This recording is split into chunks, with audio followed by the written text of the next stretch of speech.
Hey there, it's Seb Frey here with another very exciting episode of It's a Seb Show. And today I want to talk about closing late. Closing late. Of course, I'm talking about the sale of a home closing late, and it does happen. When you go into contract to sell your home, the contract says when the closing is going to be. It's either on a specific date or a number of days after mutual acceptance of the terms of the purchase offer. So, it is a little hard to predict with 100% certainty the sale date of a house, which may be several weeks in the future. There's a lot of moving parts in the sale of a home, right? The inspections and the appraiser and then the underwriter and, all kinds of weird stuff can come up all the time, which can, delay a closing. Like, for example, if a document doesn't arrive at escrow by a certain time in the day, the loan might not be able to fund, and then it would have to record like the next day. There can be communication problems. And the reason I'm thinking about this is because I did have a late closing. Actually, I guess I have two late closings going on. One is going to close today, a few days late, and then I had one close day before yesterday that was sort of like a double late, and I want to explain that.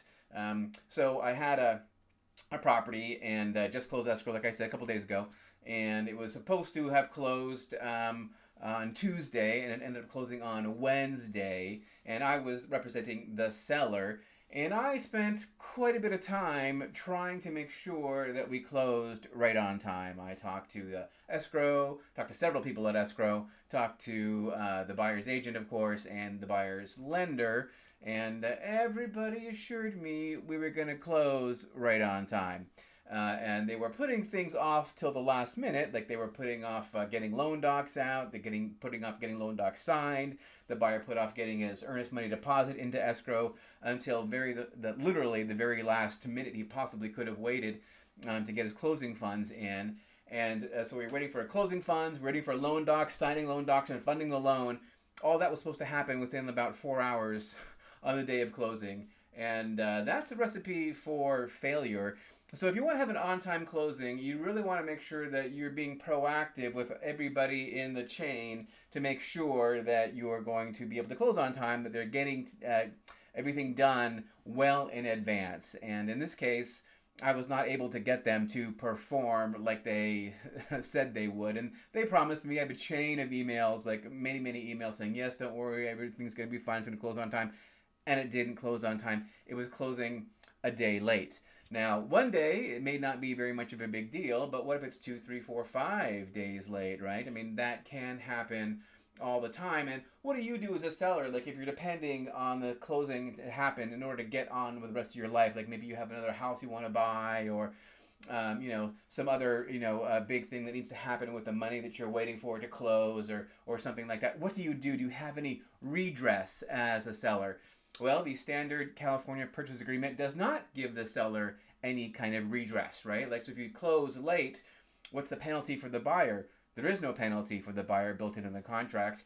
It's a little bit tricky to start penalizing the buyer, like basically, increasing the buyer's cost, like a per diem fee, right? Like every day you close late, I'm going to charge you $100 or $200 or $500 or whatever you want to do. And that's because the buyer's closing costs kind of have to be fixed if they're getting a loan. If they're paying with cash, then you can assign them per diems all you want to. But if they're getting a loan, all the buyer's costs have to be disclosed to the buyer ahead of time on the closing disclosure document. And so actually, ironically, assessing a fee to the buyer down the road, unless it's well in advance to have that all reflected in their closing disclosure, could ultimately delay closing even more. If you want to charge them at the last minute an extra $500 or $1,000 even, it's going to require the whole thing to be redisclosed to them and even delay longer the close of escrow. So it's very tricky in most cases for you to assign any kind of like fee to the buyer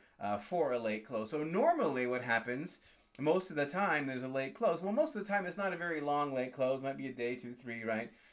The seller has to eat that, and the seller may be eating it if they have a vacant house or paying maybe a mortgage or property tax for sure, and insurance, right? So the seller will have costs for a late close, and unfortunately, most of the time, the seller just has to go and eat those costs. So that's what happened in this case. I mean, the seller did not actually have a lot of costs. They didn't have a loan. They didn't have property tax and whatnot. So there was some cost to the seller. But then a funny thing happened. Funny thing, we did close the day late, and the seller really needed those funds to get on with their life, right? So the seller was majorly put out by the fact that it did not close on time. And if you're a seller, you probably know that feeling, not closing on time, especially when you've been given every assurance, in fact, that it definitely is going to close on time, and then it doesn't close on time. You've made firm plans around that. That can be problematic. And in this case, it was problematic for the seller, and it caused them to have a delay on their end in terms of when they could get out of the house. So what ended up happening was that the seller ended up giving possession to the buyer a whole day late. Now, the buyer at that point was also majorly inconvenienced because he had had a lot of plans made around getting into the house at a certain time. So actually the buyer was 2 days late, but one day was because he closed late, and then the other day was because the seller was not able to get off the property as soon as they could. Now, what do you do if you're a buyer and the seller is vacating the property late, right? So I've been doing this now about 18 years, and I've had sellers go over their time, but usually just by a few hours as they're just getting everything packed up and get off the property. I've never actually had it go overnight before in all this time. But in this case, it did happen. The sellers were in the property about 27 hours later than they were supposed to be. And the buyer got very, very upset. And I understand, it's very upsetting, like you're supposed to be getting access to the property and you don't get access to the property. Buyer very upset. And he is going to need to, he feels he's been injured financially, right? Because he had like a crew of people ready to go, and I don't know, the long story, he feels he's been injured financially. And if you're a buyer in that situation, you may well be injured financially, right? Maybe you have to have some extra cost in a hotel, or, like you have to pay for a rush fee on something. Who knows what happens?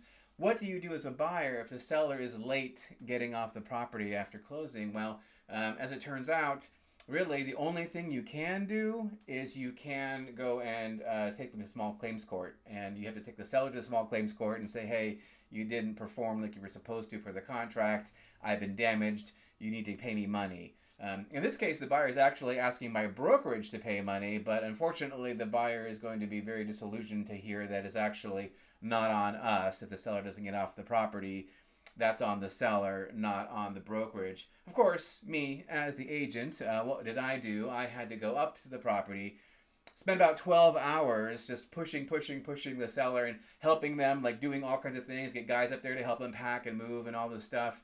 And I finally was able to get them off the property after spending a good 12 hours up there, just making sure that the house was cleaned out and everything was turned over to the buyer, albeit a day late. And of course I did try to get the sellers off the property, but I'm not the seller. I can only encourage and offer assistance. I can't actually physically force them off the property. That's not my bailiwick. And anyway, all's well that ends well. I guess maybe my sellers might have some problems down the road with the small claims court action, but we'll have to see. Maybe they'll probably just drop it. I expect so, but who knows? Always a fun and exciting day in the real estate business. All right, well, that is it. That's it for this episode of It's a Seb Show. Hey, would you do me a huge favor? I mean, big, huge favor.